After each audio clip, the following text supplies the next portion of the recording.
You're listening to Born to Beam, a radiation therapy podcast hosted by John Claudy. Hello, everyone. Welcome back to another episode of the Born to Beam podcast, where we share stories from the radiation therapy community. I'm your host, John Claudy, and today I get to welcome Leighana Locke to the call.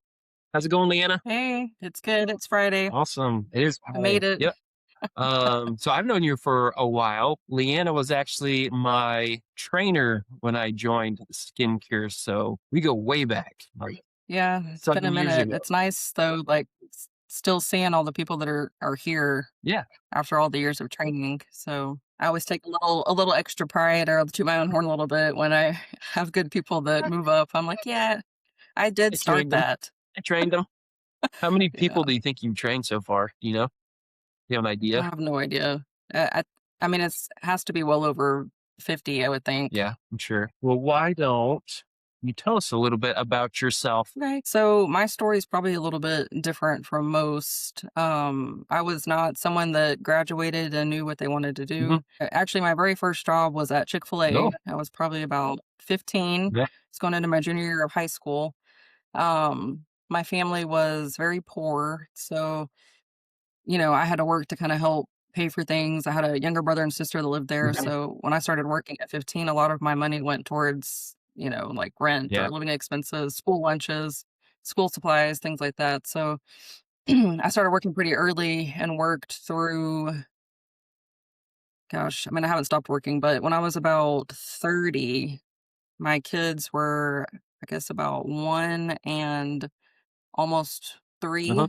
And I decided I wanted to go back to school. So I wasn't really sure at the time, like, how I was going to do it. I just knew at the time I was in banking and I did, I was doing approving loans for people, doing car loans and personal loans and IRAs and all that kind of stuff. But I was wanting to go back to school in something medical. I just didn't know what it was, like what I wanted to go Yeah. for. It was right after I had my second baby. I was like, I really need to probably start freshening up on some classes, so I had to kind of decide what I wanted to do from there. The classes, if it's like 7 years or older, a lot of colleges won't accept it. You have to kind of retaken algebra classes, retaken anatomy and physiology, took physics, did all that stuff in the summertime. That when I decided what medical program I wanted to try to get into, I could not have to be retaking stuff then. Yeah. That all started like in 2013. I started going back to school. Okay. At 30. You really don't know what you want to be sometimes till you're Yeah, that's very true. There's a lot of second career people Yeah. out there. So Yeah, and what happened was after my first baby, my husband at the time, his dad had got diagnosed with lung cancer. So that's kind of what steered my direction on where I wanted to go. He started getting treatments at MD Anderson. Him and my husband at the time didn't have a very good relationship. They didn't, they loved each other, but there was a lot of past stuff. So they always had like this awkward, like nobody really wanted to be less manly than the other one. So I kind of got stuck in the middle of all that. So I ended up taking him to his treatments at MD Anderson, and that's where it started. Is we were going in for radiation. I didn't really know what it was. And then started meeting some of the therapists that were there, and one of them actually let me come back to kind of see what they did. Yeah. And she, yeah, we have a program here. We train students all the time, and I was like, what? I didn't even know. right. Yeah. So that's kind of when all that started. I had a little bit of an interest, and then in 2013, I was able to start taking the classes and apply for the program. And you're applying with a lot of people, so you don't know for sure, like, hey, am I actually going to get in? This is what I would like to do, Yeah. but I don't know that I'm going to make it into that. So I applied actually at MD Anderson and at Galveston. I got into both. I ended up going with MD Anderson just because I already had an Associate of Science, so I wanted to go ahead and get my bachelor's. Yeah. Very cool. Then you went straight to skincare after you finished, right? Yeah, so the time that we graduated, my class graduated in 2016. There was a little bit of a hiring freeze at that time. And so a lot of the students that were in class were younger people, in their early 20s. They had got out of high school and, did some college and then knew that this is what they wanted to do. People like myself and a couple other people, we were older. We had kids, we had families. We couldn't move out of state or other places to go get jobs. The market at that time was pretty flooded around the Houston area. So I actually was debating on teaching, because like I said, my kids were still pretty little. I was kind of wanting to do something where I could still be available for them, because they were so little, and my husband at the time was working a lot of shutdowns at the plant, Yeah. so he wasn't really available all the time to help, and I didn't really have a lot of family around to help. So this had opened up, and I thought actually it was like an error on the website Yeah. because it was 2016, so the company was pretty new at that time. And I had gone back. I was going to do some teaching. I actually ended up subbing at a Christian school where the kids went, a little private school that they went to, and they were, still pretty Uh-huh. little. I helped the high school class actually over there with like science. I helped with biology, physics. Helped with a remedial algebra class for the kids that were struggling for that. Mhm. I helped with, I think it was an environmental science, so a lot of sciencey stuff. There was like 5 subjects, Yeah. and I had signed up to help, and then got stuck with all these topics and high school kids. Yeah. So it was ninth grade through 12th Right. grade, Yeah. trying to get them on task and caught up. And then in between that, I had found skincare. So the therapist that was here at the time, I actually called the office because I didn't think that it was a real job. Okay. So I called the office and I was just like, hey, I could have this wrong, but I was just curious. It says they're hiring for a radiation therapist. I looked up the address, shows a dermatology Yep. office. I'm just like, is it a spam or is it a real thing? Yes. And the therapist that was here at the time, she was actually trying to transfer out to a different office and didn't know that the job had already posted. No. So she's the one that actually answered the phone. And she's like, oh, well, that's my job. But yes, they're looking for, so she kind of briefly went over what they were hiring for, and that it was legit. It was a real Yeah. company, and they were here. And I was like, oh, okay. So I had asked her a few questions, and then at that time, the company wasn't real big, so there was just a handful of people that worked here. Mhm. I came in and had the interview, kind of met the staff, got to look at the machine and the ultrasound. It was very different from what you go to school for. Yeah. It's not the same type of radiation that you get to treat with, in therapy school, but I was really interested, and I liked the fact that it was so close to home and had doctor's office Yeah. hours. For sure. Yeah.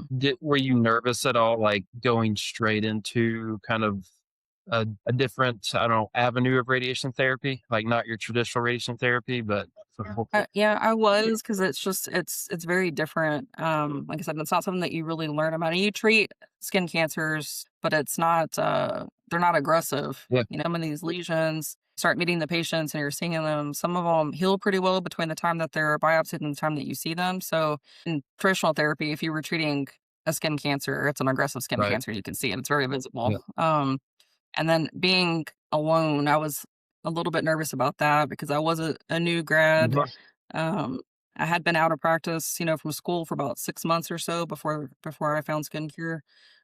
So coming in and having to learn how this radiation treats superficially, a lot of people, and even through the years of training, people have it in their head that if you're treating superficial, you're having to use like oh, bolus, or you're having to use this or that, yeah, for the skin, and you're having to kind of retrain your brain that's we're already yeah, there. We're already yeah, treating superficially. yeah, So yeah, it's definitely a learning curve. yeah. But that all worked out. And Yeah. so you've been a skincare 10 years, just about, right? Almost, yeah. It was 9 years in Wow, March. that's crazy. Gone fast. It's awesome though. Yes, it is. And I've been here through all these changes and all the people that we've got to meet and Yep. watch the company grow. And then because of the training, where we do have little get-togethers, we do have meetings. There's a lot of faces that I recognize because I've met Yeah, them. So it's nice to like actually like, hey, I know them, yeah. in That's got person. to be fun to see. Yeah. Cool. What would you say the hardest part of the job is? So the thing that I think is probably the most challenging is really just because you're kind of a middleman between your company and their provider, Yeah, and it's kind of getting everybody on the same page. yeah, So it's like communication has to be clear. You don't want to overstep, your boundaries on one side or the other, but you have to kind of find that balance of making everything work yeah. so that the practice and the clinic can be successful. Yeah, for sure. And that's one thing I actually tell people when I interview them in like a traditional cancer setting. There's really just like two people you have to communicate with. You like the practice and the patient. Like with this position, there's three. There's the practice, the patient, and then like skincare as a company. Yeah, and just kind of make sure everything stays in line for that. Well, I know you do an excellent job at it though. Well, You're a thank you. pro. I mean, it's been a long time. Yeah, just a little bit. Thank you. No, you're awesome. So now I have my 3 questions that I've started to ask everybody just to see what they Okay. like to answer. But the first one is, what's a common myth about radiation that you hear from patients a lot? Gosh, I know a lot of people have already said the glowing Yeah. thing. I think that's probably popular with everybody. But a lot of people will ask, like, "Well, am I gonna be radioactive after this? Yeah. Like, can I hold my grandson or my dog, or can I go home and still feed my goats?" And I mean, there's a lot of country people around Yeah. here, so um, that's why I'm sounding that way. I'm talking like they are. So, but they'll ask those questions, like, "Am I gonna be radioactive? Can I do this or that?" And I'm like, "Oh yeah, it's not a live source." And then some of them will come in that have had experience in radiation. Maybe they Oh, worked out in sure. the plants in the '60s, um, and they'll come in and they'll say like, "Well, what kind of radiation's in this thing?" And they'll kind of tap it. You're like, "Well, it's not like that kind Right. of It's not an radiation. active It's the same thing as source. you do. It's just an X-ray. It's a man-made. You can unplug it, it won't work." Yeah. But they don't. And when they come in, they just think that they're going to leave here and you're going to be like a dangerous individual walking the streets, radiating everybody Right. that's on the road. So you have to tell them like, no, this is like carefully planned and controlled, and we're given very small doses, and it's not a live source. It's like going to the dentist Right. office. Yeah. Yeah, Exactly. that's probably one of the things I hear the most. Yeah. No. Yeah, I get that. I heard that too. Yeah. How do you explain radiation to your patients? No, I haven't had really to explain radiation so much. It's more of the question of like, well, why am I coming in so many Mm, times? You can't just give yeah. me like one shot and be done. It's kind of more of those kind of questions. I haven't really had to explain to too many people like how it works. Right. There's people that I get a little sciencey with, and I'll tell them like, well, there's your science lesson for the day because I sound like a big nerd after I'm done explaining it. But a lot of the times they'll ask about the why is it so many Yeah. times? Like, I understand I'm coming in to do this, but why is it so many times? So I try to explain it to those people kind of, they seem to relate easily to being sick and having to be on an Yeah. antibiotic. So I try to kind of compare it to that. If you have strep throat, they're going to give you an antibiotic. You're going to take a certain dose per day for a certain period of time. Mhm. And that's what we're doing. We're not, we can't give it to you all at once, but we're giving you a little bit of a dose per week until it's done because we know that this dose range is what can cure it. Right. So usually when you explain it that way, then that kind of makes sense. And then I'm like, and your skin, and I'll kind of joke with them, like, your skin will not be happy with this if we did it all in one shot. Right. Okay. Yeah. You won't be happy with this either. Yep. So you got to come in. But as far as like how it works, they really don't ask about that too much. It's more of just like, why so many times? Yeah. Sure.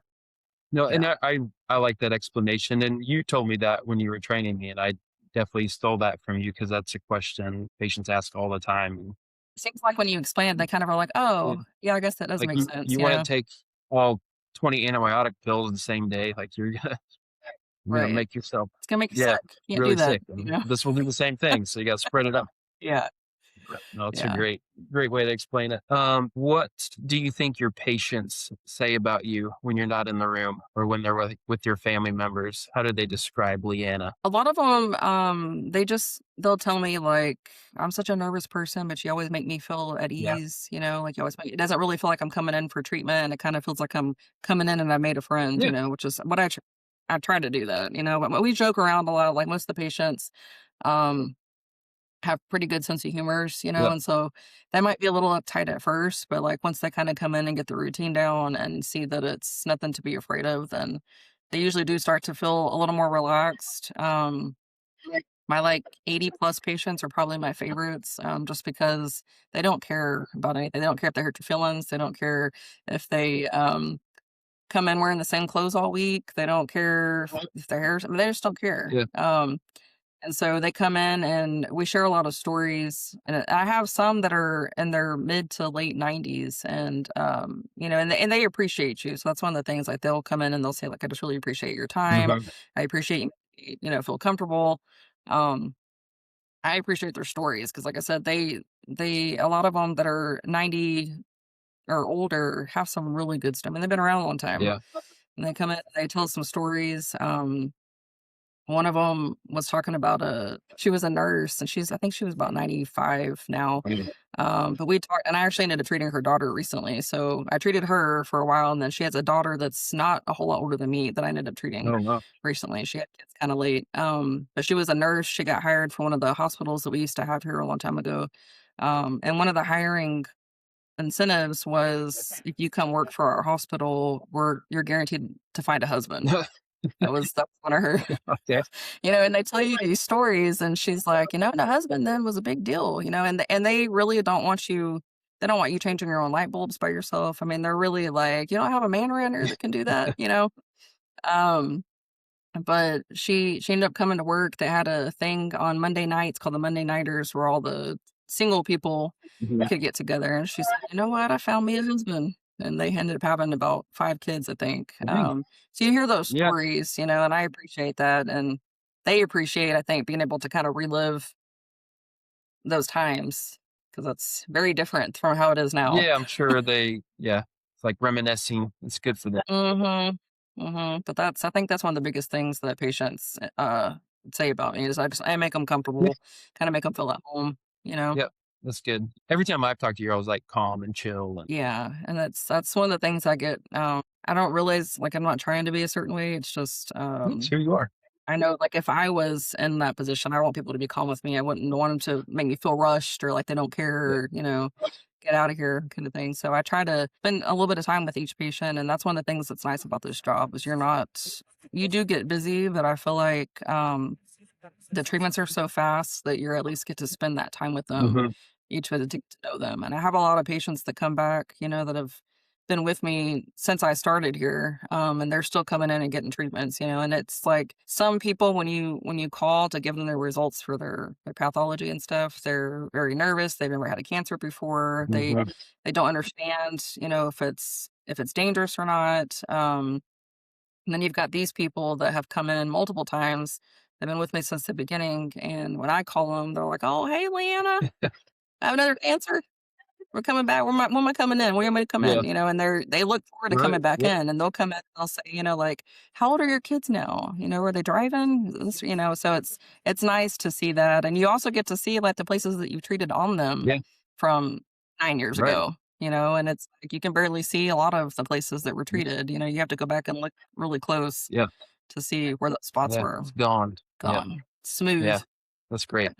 Very cool. So, Yeah. yeah, I know you're a busy mom. How do you balance your kind of your personal life with your work life? Yeah, it's a lot of juggling. And I've been very thankful for this job because it's allowed me to be flexible with my Mhm. time. I have an older daughter that will be 17 this year. She's a busy soccer player. Yeah. She travels nationally to play soccer, and she actually just verbally committed recently to a school in Louisiana. No, So it's she'll awesome. get to go play soccer after high school. But and my younger one did sports as well. So it's been a lot of adjusting schedules. And luckily, I'm in a practice where the provider also has kids and they understand, all the running around and the time that takes to get them here or there. Yeah. So they've allowed me to kind of shift my schedules. If I needed to come in and treat patients early in the mornings, that I could leave earlier, or start them later in the mornings, that I could leave later. They've allowed me to do that. Mhm. And the patients have all been pretty flexible Yeah. with not caring. A lot of them are kind of like, "Oh, I'm retired. I don't live very Mm. far. It's no big deal." Other patients, if they're depending on transportation, I try not to change it too much just because, they're depending on a Right. ride. But it's been nice to be able to shift my treatment times around from my start time and my ending time, depending on if I have to pick one kid up from school, take another one to practice, get back to pick this one up, then we still have to go home and eat and do homework and then start all over again the next Yeah. day. So, Well, that's neat. but so that it helps a lot to be able to be flexible with that. Yeah. Well, that's good. I mean, and you're at a really busy clinic too, but you always get your stuff done. Yeah, I just try to stay on top of it, and it's just one of those things when you're real busy like this, you don't have a lot of downtime. Yeah. I mean, you're in order to stay ahead and not get behind, like you've got to keep, from one thing to the next thing. And I leave myself a lot of notes or lists for the next day because sometimes I leave and I'm like, I'm already thinking about what I have to do when I get home. And so I'll forget by the time so I try to leave myself a lot of notes to make sure that I stay on top of things and not Yeah. forget and then get Yeah. behind. Notes are always very helpful. I used to be Yeah. so good at just remembering everything, but I don't know if it's probably my age, but now I just like I have to write everything down, otherwise I It does. It gets harder, and it's like your brain feels like it's on yeah. overload all the time. And I'm always thinking about the next thing and the next thing and the next thing. And it's like if I could be one of those people that only worried about like what's happening right now or like what's in front of them, I'd be Yeah. fine. But I worry about stuff that's going to happen 2 years from now. You know. Like to plan. So it's like, and then I freak out and I have a little bit of a moment where I'm panicking and I brain dump Yeah. and I'll start talking about all the things. And then afterwards, I'm like, okay, well, actually, most of that's not even a problem for today. So I don't really know why I'm even worried Yeah. about it, you know? Let's focus on today, not Yeah. 2035. Yeah. It's coming. Yeah. It is. Well, you got time. It's coming. So Yeah. that's good. What is something that you used to worry about, but you don't worry about it anymore? I pretty much worry all the time. Yeah. So it's probably not a good question for me. I worry about my oldest driving Yeah. now. I worry about, like, is she gonna stay, strong and on fire for her sport so she can have school paid for her? I worry, like, am I giving both kids enough attention? Am I giving work enough attention? Yeah, I worry all the time. So there's not really anything that I don't. I feel like now I'll probably worry now I No. did 10 years Yeah. ago. Because 10 years ago, you're in your early 30s, you're like, Right. whatever, Yeah. 30, I'm out of my 20s, I'm a mature adult, I'm going to school, Yeah. Figured it out. And then now you're like, "Oh, shoot, like, I'm in my 40s and it sounds Yeah. incorrect," you know? You worry about worrying, Worry about worrying, and then I worry too much, and you can't turn it yeah, off. but it always works Yeah. out though, right? It does, and I try to tell myself that because it's like, I don't even know what I'm worried about, it always works Yeah. out, things always fall into place, so Yeah. No, that's true. just gotta stop. Yeah. It always works out. Just keep telling yourself that. What's something that you've gone through that people might not often see or know about? Um I think a lot of people, because I am generally like a pretty happy person and I do make people feel comfortable pretty easily. I don't think that they know like the struggles of my childhood, Yeah. and like coming from a household that was poor, coming from, parents that were alcoholics, coming from a dad who barely kept a job, Mhm. lights that may not have been on, food that we were struggling to get. Um, like that stuff, plus the only one in the family that's gone to Oh, college, really? actually. Yeah, so the only one that's gone to college, and it's hard to kinda break those Mhm. cycles, because you come from families where not only were they that way, but, like, they grew up kinda similar to Yeah. that too, and then, like, the family they grew up kinda similar to, so it's just like this steady pouring of, like, the same pattern over and over and over Yeah. again, that you just can't get away from. So, I think a lot of people don't realize all the struggles that came with that. Growing up, I went to 4 high schools, actually, I went to a different high school Wow. every year, because we moved as soon as the rent was due. So, Yeah. so I went to 4 different high school every year, actually, and then I came back, a couple years after high school, I got Mhm. married, had kids, like, in my mid-20s, and then, like I said, when they got a little bit older, 1 and 3, it's when I really decided to go back to school, and I wanted to do something different, like, you can feel it. A lot of people that have that drive, you can feel it inside, like, the urge that you Mhm. need to do something Yeah. more, Yes. or better than what you're doing, and so I finally got, it all worked out to where I was able to go back to school, and you really have to be it's almost like a full-time job, so you have to be in a position to either pay for it yourself, Mhm. and try to work, or Yeah. have the money set aside so you can go to school and or do like, still live and take care of kids and be a mom. Yeah. So I think a lot of people don't know that struggle from early on till I Yeah. finished. And then now, having kids of my own that are in high school and knowing that my oldest now is accepted to a college and Mhm. she's gonna go, Yeah. it's a big, you Yeah. know, I mean, you have big yeah. accomplishment to break the pattern, No, it is. Like, I was gonna say, you should Yeah. be really proud of yourself for doing that. And I mean, Mhm. you're successful, you're very successful and you're raising 2 awesome daughters and you're doing it Yeah, all. they're pretty awesome. as much as the teenage years can be challenging, they're also a lot of fun. Yeah. So you've got it I coming. know. Yeah, I have a few more years. Yeah, you'll be there Yeah. soon. But no, seriously, Yeah. you should be really, really proud of yourself for sure. Well, thank Yeah. you. All right. Well, last question. What brings you the most joy in life? Probably my Yeah. children's, and it's you go through different phases of life too. Like your kids are still pretty Yep. small or pretty young, Yeah. and they're not babies anymore, but they're young, and you go through those different phases where you get to kind of see, like their baby phase and their toddler phase and their you know, middle school, which is still like it's a weird phase, middle school. But they get to this high school age and it's like it's a weird, it brings you a lot of joy because you see the people that you've raised to this point, Yeah. and they're starting to become like these little mini Yeah. adults, you know, but then they still also still need you. Like they do still love you. It's Yeah. just it's not the same as it was when they were little, but Yeah. you still have those talks, with them where they try to come and vent to you about their day and you plan these little trips together and it's no more like pushing babies and strollers and trying to remember Mhm. all the things and kids needing naps during the day, you're past all that stuff and it's almost like you've kind of have like these little buddies, Yeah. but also like the fine line of like I'm still your mom Right. and I still smack Yeah. you around if I want Listen to, to me. yeah, even though they're both taller than me Yeah. now.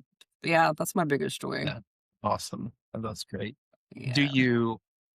Can you like see yourself in your kids at all? Yeah, the little one, we look nothing alike. My ex-husband's redheaded, Yeah. and she's like blonde hair, blue-eyed, fair complected. Like we look nothing alike, but we make a lot of the same facial expressions, and she's very sarcastic like I Uh-huh. am. So, sometimes, and she's got a little brown speck in each of her blue eyes. So I always tell her like, "Oh, that's me. That's the only little brown Yeah. speck in each eye. That's me." Yeah. My oldest one, we're actually a whole lot alike. Yeah. Like uh, she's very, she wants to take care of everybody. She has like that little motherly instinct where she wants to make people better. Um, she's kind of a nerd like I was in Mhm. school. She wants to have all your grades, Yeah. she's hard on herself if she doesn't get, a certain grade on a test. She's in there emailing the teacher, trying to stay up to figure out how to fix Yeah. it. She stresses herself out about stuff. And I think to a certain extent, she also worries No. like I She got do, that which I'm trait like, from I'm you? sorry. And I'm like, I'm really sorry. Like, I'm that way. My mom's that way. I can't. It's just what it Yeah. is. No, that's good. You should be proud of your kids Yeah. too. Thank Yeah. you. And it goes by fast. Everybody tells you, all these patients will tell you too, like, enjoy this time. Yeah. It'll fly by.